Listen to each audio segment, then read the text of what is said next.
नेपालमा ग्रेटर नेपालको बहस चर्को बन्दै गएको बेला उत्तर कोरियाले नेपालका लागि चाल्यो यति ठूलो कदम। नेपाललाई अन्य सहयोग गर्न पनि उत्तर कोरिया आतुर रहेको जानकारी।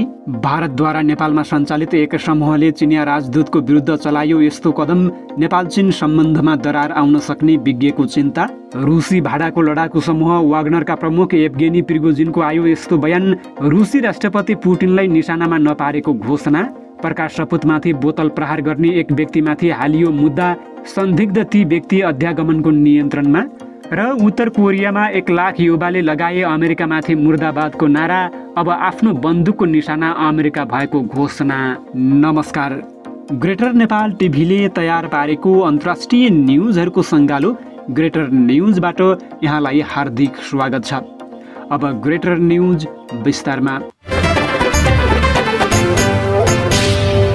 उत्तर कोरियाले उत्तर कोरिया नेपाल संसदीय मैत्री समूह बनाएको छ। सभामुख देवराज घिमिरेसँग नेपालका लागि उत्तर कोरियाली राजदूत जो युङ मानले शिष्टाचार भेटवार्ता गरेका छन्। उनीहरूबीच सभामुखको कार्यकक्ष संसद सचिवालयमा भेट भएको हो। भेटमा नेपाल र उत्तर कोरिया बीच द्विपक्षीय सम्बन्ध विस्तार, संसदीय आदान प्रदान लगायत विषयमा छलफल भएको बताइएको छ। साथै कोरियाली प्रायद्वीपमा बढ्दै गएको राजनीतिक घटनाक्रमबारे पनि भेटमा चर्चा भएको जानकारी दिएको छ। सभामुख घिमिरेले कोरियाली संसदमा उत्तर कोरिया नेपाल संसदीय मैत्री समूह गठन भएको सुन्न पाउँदा खुसी लागेको बताएका छन्। अब नेपालको संसदमा पनि उत्तर कोरिया नेपाल संसदीय मैत्री समूह गठन गर्ने जानकारी सभामुखले राजदूतलाई गराएका छन्। उत्तर कोरियाली राजदूत जोले सन् 1974मा नेपाल र प्रजातान्त्रिक गणतन्त्र उत्तर कोरिया बीच कूटनीतिक सम्बन्ध स्थापना भए यता दुई देशबीचको सम्बन्ध मैत्रीपूर्ण रूपमा अगाडि बढिरहेकोमा खुसी व्यक्त गरेका थिए। साथै नेपाललाई जस्तोसुकै सहयोग गर्न पनि उत्तर कोरिया तयार रहेको बताएका थिए।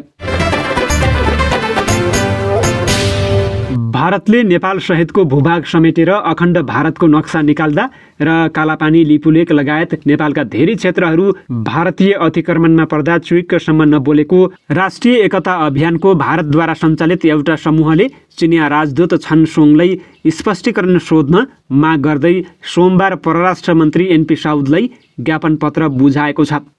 राजदूत सङ्घले पोखरा अन्तर्राष्ट्रिय विमानस्थलका विषयमा गलत प्रचार गरेकाले स्पष्टीकरण सोध्नुपर्ने अभियानले माग गरेको हो। अभियानका अध्यक्ष विनय यादवले हस्ताक्षर गरेको उक्त ज्ञापन पत्रमा राजदूत सङ्घका हालैका कथनका बारेमा मन्त्रीको ध्यानाकर्षण गराइएको छ। ड्रागन बोट रेसमा सहभागी हुन नेपाल आएका चिनिया पाहुनालाई स्वागत गर्न पोखरा पुगेका राजदूतले पोखरा अन्तर्राष्ट्रिय विमानस्थल belt and road initiative BRI को हिस्सा भएको बताएका थिए ज्ञापन पत्रमा भनिएको छ। तर पोखरा विमानस्थलको विकासका लागि BRI फ्रेमवर्क आउनु अघि नै सम्झौता भएको बताइएको छ। राजदूतको भनाइ र त्यसको दीर्घकालीन असरलाई लिएर नेपाली जनतामा चिन्ता र अन्यल बढाएको छ। उनले भनेका छन्, राजदूतको सो टिप्पणीको सम्बन्धमा चिनिया दूतावासबाट स्पष्टीकरण सोध्न ज्ञापन पत्रमा अनुरोध गरिएको छ। कुन आधारमा राजदूतले यस्तो दाबी गरेर यो नेपाल सरकारको आधिकारिक अडानसँग मेल खान्छ कि खाँदैन भन्ने यकिन गर्न आवश्यक छ, यादवले पत्रमा लेखेका छन्। यस विषयमा सोधिएको प्रष्टीकरणले मात्र सबै खाले भ्रमलाई चिर्न र हाम्रा दुई राष्ट्रबीचको द्विपक्षीय सम्बन्धमा पारदर्शिता सुनिश्चित गर्न मद्दत गर्नेछ, उनले भनेका छन्। नेपालमा ड्रागन बोट रेसको आयोजना र बढ्दो चिनिया प्रभावको सम्भावित असरहरू बारेमा पनि अभियानले चिन्ता व्यक्त गरेको बताएको छ। हामीले सांस्कृतिक आदान प्रदान र छिमेकी देशहरूसँगको मैत्रीपूर्ण सम्बन्धको महत्त्वलाई स्वीकार गर्दा राष्ट्रिय हित र सार्वभौम सत्ताको सन्दर्भमा यस्ता घटनाहरूको मूल्याङ्कन गर्नु महत्त्वपूर्ण छ, अगाडि भनिएको छ। हामी सरकारलाई ड्रागन बोट रेसले नेपालको स्वायत्ततामा पार्ने सम्भावित प्रभावको बृहत मूल्याङ्कन गर्न र यस्तो कार्यक्रम आयोजना गर्नुले हाम्रो भू राजनीतिमा पर्ने प्रभावलाई होसियारीपूर्वक विचार गर्न आग्रह गर्दछौँ, अभियानले भनेको छ। अभियानले व्यक्त गरेको चासोले नेपाली जनताको आम भावनालाई प्रतिबिम्बित गरेको दाबी गर्दै अभियानले नेपालको सार्वभौम सत्ता र राष्ट्रिय हितको संरक्षण सुनिश्चित गर्न उपयुक्त कदम चाल्न तथा यी सरोकारहरूलाई सम्बोधन गर्न आग्रह गरेको छ। हामी हाम्रो राष्ट्रको अखण्डता कायम राख्न र स्वस्थ अन्तर्राष्ट्रिय सम्बन्ध बढाउन सरकारको प्रयासलाई समर्थन गर्न प्रतिबद्ध छौँ, ज्ञापन पत्रमा भनिएको छ। रुसको भाडाको लडाकु समूह वाग्नरका प्रमुख येभगेनी प्रिगोजिनले मस्कोसम्मको मार्च घोषणा गर्दा आफूले रुसी राष्ट्रपति पुटिनलाई निशानामा नपारेको बताएका छन्। वाग्नर समूहको विद्रोह समाप्त भएपछि उनको बयान पहिलो पटक आएको हो। 11 मिनेटको अडियो सम्बोधन जारी गर्दै उनले मार्चको उद्देश्य वाग्नरलाई बर्बाद हुनबाट बचाउनु र गैर जिम्मेवारीपूर्ण कदमहरूले निम्त्याइरहेका गल्तीहरूको जवाफदेहिता निर्धारण गर्नु रहेको स्पष्ट पारेका छन्। रुसी सेनालाई निशाना बनाउनु पर्यो भनेर अघि बढे पनि बीचैमा फर्कियौँ किनभने हामीले रक्तपात चाहेनौँ। उनले भने हामीले सरकार ढाल्न होइन आन्दोलनका लागि मार्च गरेका हौँ। एकाएक विद्रोह रोक्ने सम्झौताका शर्तहरूको बारेमा उनले भने हामी वाग्नर समूह बन्द गर्ने र यसलाई रक्षा मन्त्रालयमा समावेश गर्ने निर्णयको स्पष्ट रूपमा विरोध गर्दछौँ। उनले आफ्ना करिब 30 जना सैनिक रुसी आक्रमणमा मारिएका दाबी गरेका छन्, तर यी दाबीको पुष्टि नभएको बीबीसीले जनाएको छ। प्रिगोजिनले बेलारुसका नेता अलेक्जेन्डर लुकासेन्कोले आफूसँगको सम्झौतामा प्रमुख भूमिका खेलेको जानकारी पनि दिएका छन्।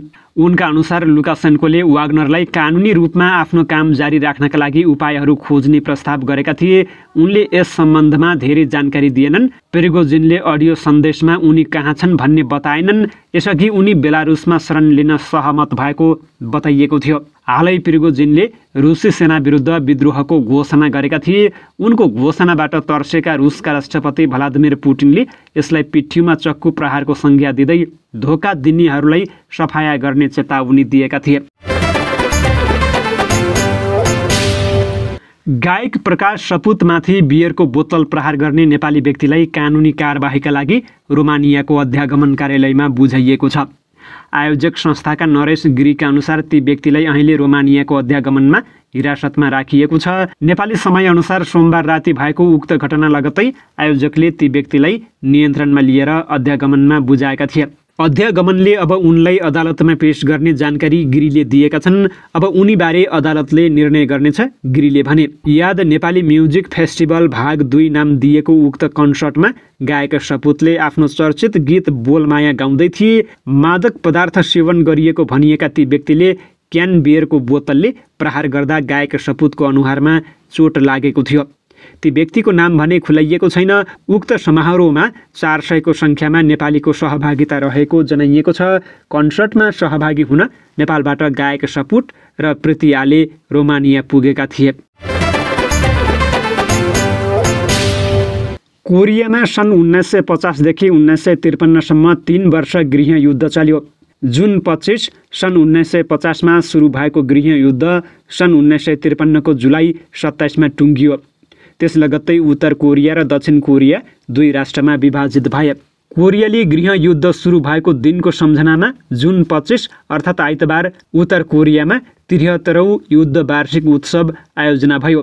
बृहत कार्यक्रम आयोजना हुँदा उत्तर कोरियाका 1,20,000 युवाले वर्कर्स पार्टीको र्यालीमा भाग लिएका थिए, जहाँ अमेरिकाको विरोध कडा रूपमा गरिएको थियो। प्याङयङको समाचार संस्था केसिएनएका अनुसार कार्यक्रममा साम्राज्यवादी अमेरिका मुर्दाबाद भन्ने नारा लगाइएको थियो। कार्यक्रममा वर्कर्स पार्टीका शीर्ष अधिकारीहरू सहभागी भएका थिए। कार्यक्रममा सर्वोच्च नेता किम जोङ उन सहभागी थिए कि थिएनन् भनेर केही खुलाइएको छैन। अमेरिकाको विरोध प्रदर्शनमा उत्रिएका युवाहरूले अमेरिका विरुद्ध बदलाको युद्ध गर्छौं, पुरै अमेरिका उत्तर कोरियाको बन्दुकको निशानामा छ र साम्राज्यवादी अमेरिका शान्ति भङ्गकर्ता लेखिएको प्ले कार्ड बोकेका थिए। उत्तर कोरियाली जनसेनाले दक्षिण कोरियालाई आफ्नो अधीनमा ल्याउन खोजेपछि सन् 1950 मा युद्ध सुरु भएको थियो। 3 वर्षसम्म युद्ध चल्दा तत्कालीन सोभियत सङ्घ र चीन उत्तर कोरियाको समर्थनमा लागे भने अमेरिकी नेतृत्वको संयुक्त राष्ट्रसङ्घका सेनाहरू दक्षिण कोरियाको समर्थनमा लागे। यस युद्धमा अनुमानित 20 लाख मानिसहरू मारिएका थिए। उनीहरू विरुद्धको युद्ध शान्ति सन्धिको सट्टा युद्ध विराममा समाप्त भएको थियो, जसका कारण अहिले पनि यी 2 राष्ट्रबीच तनाव उत्पन्न भइरहन्छ। उत्तर कोरियासँग अब अमेरिकी साम्राज्यवादीहरूलाई दण्ड दिने सबैभन्दा बलियो निरपेक्ष हतियार छ र यस भूमिमा शत्रुसँग बदला लिने अदम्य इच्छा शक्ति भएका मानिसहरू छन्। यस वर्ष उत्तर कोरियाले आफ्नो पहिलो ठोस इन्धन अन्तर्महादेशीय ब्यालिस्टिक क्षेपणास्त्र परीक्षण गर्ने समेत घोषणा गरेको छ। सर्वोच्च नेता किम सेनालाई आधुनिकीकरण र अझ शक्तिशाली हतियारको विकास गर्ने योजनाका साथ अघि बढिरहेको पनि केसिएनएले जनाएको छ। दक्षिण कोरिया र उत्तर कोरियाले संयुक्त युद्ध अभ्यासहरू गरिरहँदा उत्तर कोरियाले आफ्नो रक्षा क्षमतालाई थप मजबुत बनाएको समाचारमा जनाइएको छ। यस्तै उत्तरको विदेश मन्त्रालयको रिपोर्टले अमेरिकाले आणविक युद्ध छेड्न हताश प्रयास गरिरहेको दाबी गरेको छ। वाशिंटनले यस क्षेत्रमा रणनीतिक हतियारहरू पठाएको उत्तरको आरोप रहेको छ। गत शनिबार रुसकै भाडाका लडाकु समूह वाग्नरले रुस विरुद्ध नै विद्रोहको घोषणा गरेपछि रुसभित्रै सरकारी सेना र भाडाका लडाकु बीच युद्ध चल्ने र गृहयुद्ध सुरु हुने अवस्था बनेको थियो। तर सोही दिन साँझपखमा गृहयुद्धको खतरा टर्यो जब वाग्नर प्रमुख येवगेनी प्रिगोजिन र बेलारुसका राष्ट्रपति अलेक्जेन्डर लुकासेन्को बीच वार्ता भयो। रुसका अनुसार प्रिगोजिनले रुसमाथि लगाएको आरोपहरू फिर्ता लिएका छन् र उनी अब बेलारुस निर्वासित हुन तयार भएपछि उनीमाथि लगाइएको देशद्रोह लगायतका आरोप भने फिर्ता भइसकेको छ। यो घटनाले युक्रेन विरुद्धको सैन्य अभियानमा कुनै असर नगर्ने रुसी भनाइरहेको छ। तर पश्चिमा विश्लेषकहरूले रुसकै भाडाको लडाकु समूहले रुस विरुद्ध नै विद्रोह गर्नुले रुस कमजोर बनेको बताइरहेका छन्। यसैबीचमा चीन र उत्तर कोरियाले भने रुसलाई आफूहरूको साथ सधैँ भएको अभिव्यक्ति दिएका छन्। चीनको विदेश मन्त्रालयले रुसमा हालै भएको घटनाक्रम त्यहाँको आन्तरिक मामिला भए तापनि सहयोगी राष्ट्र भएका कारण चीनले रुसलाई सधैँ साथ दिने बताएको छ। चीनको विदेश मन्त्रालयले भनेको छ रुसको मित्रवत छिमेकी र नयाँ युगको लागि समन्वयको बृहत रणनीतिक साझेदारीका रूपमा चीनले रुसलाई राष्ट्रिय स्थायित्व कायम गर्न र विकास र समृद्धि हासिल गर्न समर्थन गर्दछ। जवाफमा रुसको विदेश मन्त्रालयले पनि भनेको छ चिनिया पक्षले जुन 24को घटनासँग सम्बन्धित मुलुकको अवस्थालाई स्थिर बनाउन रुसी सङ्घको नेतृत्व प्रयासलाई समर्थन गरेको छ र रुसको एकता र समृद्धिलाई सुदृढ पार्ने आफ्नो चासोको पुनः पुष्टि गरेको छ। यसैबीच उत्तर कोरियाले पनि आइतबार रुसी नेतृत्वलाई प्योङयाङले सधैँ साथ दिने बताएको छ। उत्तर कोरियाका उपविदेश मन्त्री इम चोन इलले वाग्नरको विद्रोहका विषयमा आफ्नो देशको धारणा सार्वजनिक गर्दै भनेका छन् रुसमा हालै भएको सशस्त्र विद्रोहलाई रुसी जनताको आकांक्षा र इच्छा अनुरूप मस्कोले सफलतापूर्वक अन्त्य गर्नेछ भन्ने हाम्रो दृढ विश्वास रहेको छ। उनका अनुसार रुसी सेनाले धेरै परीक्षा पार गर्नेछन् र युक्रेन विरुद्धको विशेष सैन्य कारबाहीमा वीरतापूर्वक विजय हासिल पनि गर्नेछन्।